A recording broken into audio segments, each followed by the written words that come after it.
Friends, ప్రపంచంలో మనుషులు అడుగు పెట్టడం నిషేధించబడిన ఒక ప్రదేశం ఉందని మీకు తెలుసా?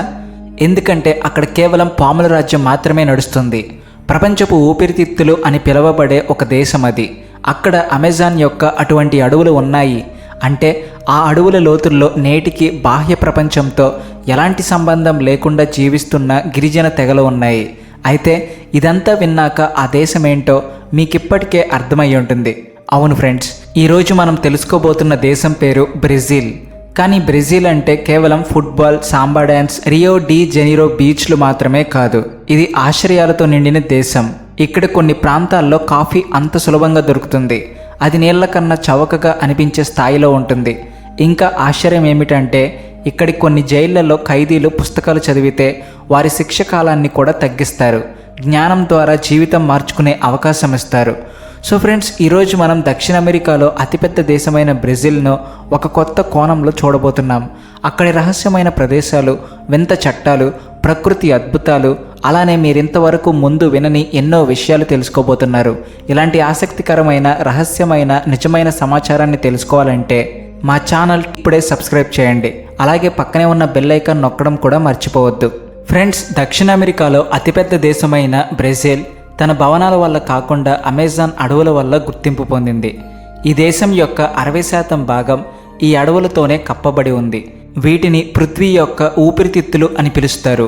ఈ అడవులు ఎంత దట్టంగా ఉంటాయంటే చాలా చోట్ల వర్షపు చుక్కలు కూడా నేలను తాకడానికి 10 నిమిషాల సమయం పడుతుంది. ఇంకా ఆశ్చర్యకరమైన విషయం ఏమిటి అంటే ఇక్కడ నేటికి 70 కంటే ఎక్కువ భయంకరమైన తెగలు ఉన్నాయి. వారికి బాహ్య ప్రపంచంతో ఎటువంటి సంబంధం లేదు. వారిని మన వ్యాధుల నుండి రక్షించడానికి ప్రభుత్వం అక్కడకు వెళ్ళడాన్ని పూర్తిగా బ్యాన్ చేసింది. మరియు అమెజాన్ నది యొక్క అతిపెద్ద నిజం ఏమిటి అంటే ఇది ప్రపంచంలోని 2వ అతి పొడవైన నది. కానీ దీనిపై ఒక్క వంతెన కూడా లేదు. సో దానికి కారణం ఏమిటి అంటే వర్షాకాలంలో ఈ నది 40 నుండి 50 కిలోమీటర్ల వరకు అంత వెడల్పుగా మారిపోతుంది. దీనిపై వంతెన నిర్మించడం ఇంజనీర్లకు అసాధ్యం. అందుకే ఇప్పటి వరకు అమెజాన్ నదిపైన ఎటువంటి వంతెన కట్టలేదు. ఫ్రెండ్స్, సావో పాలో నగరం నుండి దాదాపు 33 కిలోమీటర్ల దూరంలో సముద్రంలో ఒక చిన్న ద్వీపం ఉంది. దీనిని ఇల్హాడా క్యూయిమాడా గ్రాండే అని పిలుస్తారు. సాధారణ భాషలో దీనిని స్నేక్ ఐలాండ్ అని కూడా అంటారు. ఈ ప్రదేశం ఎంత ప్రమాదకరమైనదంటే బ్రెజిల్ నేవీ ఇక్కడికి ఏ మనిషినైనా వెళ్ళడాన్ని పూర్తిగా నిషేధించింది. ఇక్కడ ప్రపంచంలో అత్యంత విషపూరితమైన పాములలో ఒకటిగా పరిగణించబడే గోల్డెన్ లాన్స్ హెడ్ వైపర్ కనిపిస్తుంది. ఈ ద్వీపంలో ప్రతి ఒక్క చదరపు మీటర్కు 1 నుండి 5 పాములు ఉంటాయని చెబుతారు. అంటే మీరు ఎక్కడ కాలు పెట్టినా అక్కడ పాము ఉంటుంది. ఈ పాముల విషం ఎంత వేగంగా ఉంటుందంటే ఇది మనిషి మాంసాన్ని కరిగించగలదు. స్థానిక మత్స్యకారులు చెబుతుంటారు. చాలా ఏళ్ల క్రితం ఒక మత్స్యకారుడు పొరపాటున ఇక్కడికి వెళ్ళిపోయాడు. కొన్ని రోజుల తర్వాత అతని పడవ రక్తంతో నిండిన స్థితిలో దొరికింది. ఇక్కడ కేవలం కొంతమంది ఎంపిక చేసిన శాస్త్రవేత్తలకు మాత్రమే వెళ్ళడానికి అనుమతి లభిస్తుంది. అది కూడా డాక్టర్ మరియు యాంటీవెనం యొక్క పూర్తి టీంతో కలిసి. కాబట్టి ఒకవేళ మీరు బ్రెజిల్ వెళ్తే ఈ ద్వీపం గురించి ఆలోచించే తప్పు కూడా చేయకండి. ఫ్రెండ్స్, భారతదేశంలో క్రికెట్ ఒక మతం అయితే బ్రెజిల్లో ఫుట్బాల్ వారికి జీవితం. 5 సార్లు ఫీఫా వరల్డ్ కప్ గెలుచుకున్న ప్రపంచంలోని ఏకైక దేశం బ్రెజిల్. ఇక్కడ ప్రతి బిడ్డ, అది ధనిక ఇంటి వారైనా లేదా పేద బస్తీ వారైనా, వారి కాళ్ళల్లో ఒకటే నైపుణ్యం ఉంటుంది. ఫుట్బాల్ మహోన్నత ఆటగాడు పీలే నుండి రొనాల్డినో మరియు నెయ్మర్ వరకు ఈ దేశం ప్రపంచానికి ఫుట్బాల్ యొక్క అతిపెద్ద తారలను అందించింది. బ్రెజిల్ ప్రజల ఫుట్బాల్ అనుబంధం ఎంత లోతైనదో మీరు 1950 వరల్డ్ కప్ ఫైనల్ నుండి అంచనా వేయొచ్చు. బ్రెజిల్ తన సొంత గడ్డపై ఉరుగ్వే చేతిలో ఓడిపోయింది. ఆ రోజు దేశం మొత్తం ఏడ్చింది. రియో డి జెనీరో స్టేడియంలో ఎంత నిశ్శబ్దం ఉందంటే ఎగిరే శబ్దం కూడా వినబడేంతలా ఉందని ప్రజలు చెబుతుంటారు. నేటికి మీరు బ్రెజిల్ వెళ్తే ప్రజలు రోడ్ల మీద, బీచ్ల మీద, గల్లీలలో ప్రతి చోట ఫుట్బాల్ ఆడుతూ కనిపిస్తారు. ఫ్రెండ్స్, గత 150 ఏళ్ల నుండి బ్రెజిల్ ప్రపంచంలోనే అతిపెద్ద కాఫీ ఉత్పత్తి దేశంగా కొనసాగుతుంది. ప్రపంచంలోని దాదాపు 1/3 వంతు కాఫీ ఒక్క బ్రెజిల్ నుండే వస్తుంది.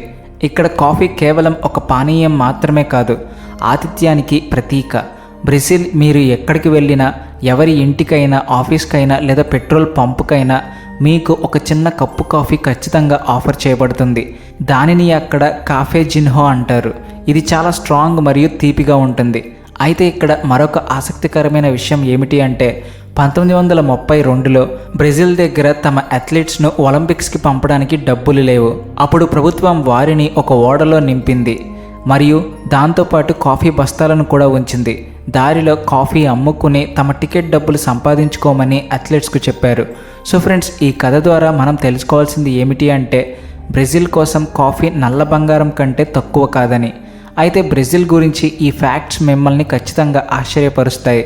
ఎందుకంటే జపాన్ తర్వాత అత్యధికంగా జాపనీస్ ప్రజలు ఎక్కడ నివసిస్తారు అని నేను మిమ్మల్ని అడిగితే అమెరికా, చైనా అనే దేశాలు మీ మెదడులో రావచ్చు.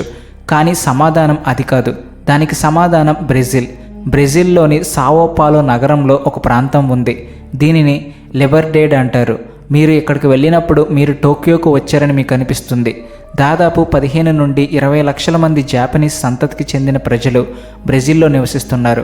20వ శతాబ్దపు ప్రారంభంలో వేల సంఖ్యలో జపనీస్ ప్రజలు కాఫీ తోటల్లో పనిచేయడానికి బ్రెజిల్ వచ్చారు మరియు ఆ తర్వాత ఇక్కడే వారందరూ స్థిరపడిపోయారు. సో ఈరోజు బ్రెజిల్ సంస్కృతిలో సుషి మరియు జాపనీస్ పండుగలు కూడా సాంబా డ్యాన్స్ అంత పాపులర్గా ఉంటాయి. సో ఇప్పుడు ఒకవేళ మీరు బ్రెజిల్ తిరగాలని మనసులో అనుకుంటే ఈ ప్రదేశాలను మీ లిస్టులో ఖచ్చితంగా చేర్చుకోండి. అన్నిటికంటే మొదటిది రియో డి జెనీరో. ఈ నగరం బ్రెజిల్ యొక్క గుండె చప్పుడు అని చెప్పుకోవచ్చు. క్రైస్ట్ ది రిడీమర్ 98 అడుగుల ఎత్తైన ఈ యేసుక్రీస్తు విగ్రహం ప్రపంచంలోని 7 వింతలలో ఒకటి. ఇక్కడి నుండి నగరం మొత్తాన్ని చూడడం ఒక అద్భుతమైన అనుభవం. కోపాకాబానా బీచ్. ఇది ప్రపంచంలోని అత్యంత ప్రసిద్ధ బీచ్లలో ఒకటి. ఇక్కడి వైబ్, పార్టీ మరియు సముద్రపు అలలు మిమ్మల్ని ఫిదా చేస్తాయి. ఇక రెండవది రియో కార్నివల్. ఒకవేళ మీరు ప్రపంచంలోని అతిపెద్ద పార్టీని చూడాలనుకుంటే ఫిబ్రవరి లేదా మార్చిలో రియో వెళ్ళండి. రియో కార్నివల్ను the greatest show on earth అని పిలుస్తారు. లక్షలాది మంది రోడ్లకు వస్తారు, రంగురంగుల దుస్తులు ధరిస్తారు మరియు సాంబా డ్యాన్స్ చేస్తారు. ఈ వేడుక వరుసగా 5 నుండి 6 రోజుల వరకు జరుగుతుంది. మూడవది ఇగ్వాజు ఫాల్స్. ఇది బ్రెజిల్ మరియు అర్జెంటీనా సరిహద్దులో ఉంది. ఇది ప్రపంచంలోని అతిపెద్ద వాటర్ ఫాల్ సిస్టంలో ఒకటి. ఇక్కడ 275 కంటే ఎక్కువ జలపాతాలు ఒకేసారి కిందకు పడతాయి. అమెరికా యొక్క నయాగరా ఫాల్స్ దీని ముందు చిన్నపిల్లలా అనిపిస్తుంది. ఇక్కడి శబ్దం మరియు నీటి తుంపర్లు మీకు ప్రకృతి యొక్క అసలైన శక్తిని, అనుభూతిని ఇస్తాయి.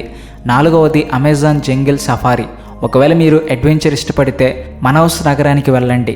అక్కడి నుండి మీరు అమెజాన్ నదిలో క్రూజ్లో తీసుకోవచ్చు. పింక్ డాల్ఫిన్స్లను చూడవచ్చు మరియు అడవి మధ్యలో నిర్మించిన లాడ్జ్లలో స్టే చేయవచ్చు. ఈ టూర్ నిజంగా ఒక స్వర్గంలా ఉంటుంది.